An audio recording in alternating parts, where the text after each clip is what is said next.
Welcome to another episode of I'm Dying to Tell You. This is Dr. Mark Goulston, and I want to share with you something that I learned from my good friend Melissa Bernstein.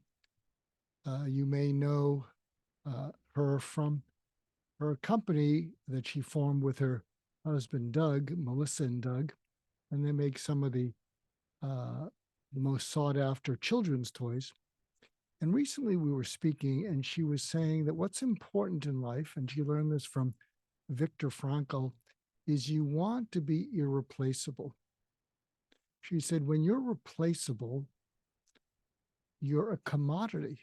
If you're replaceable, people will try to find what you do for a cheaper price. And what you really want to be able to do is be irreplaceable. And she shared with me this presentation that she gives, and it just blew me away.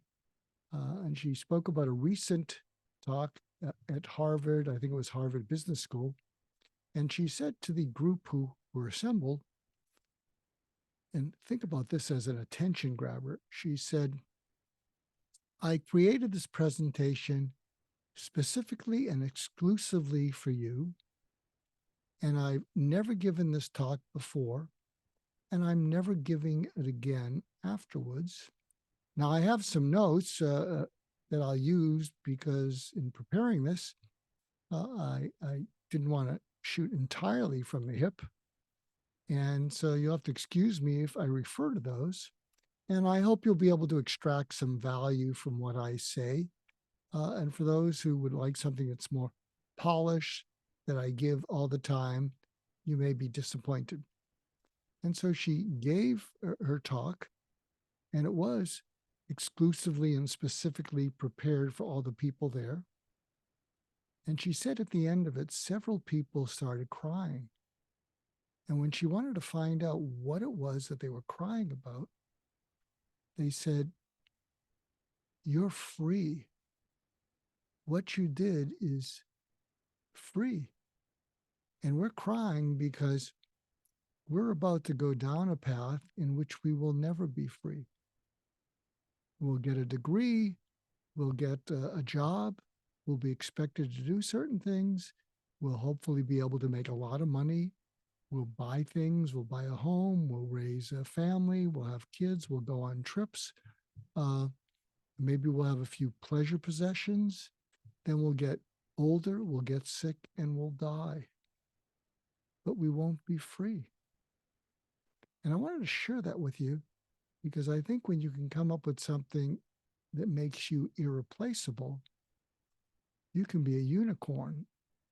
And I think that appealed to me because as I'm speaking about my mortality and impending death, it's kind of made me a bit of a unicorn.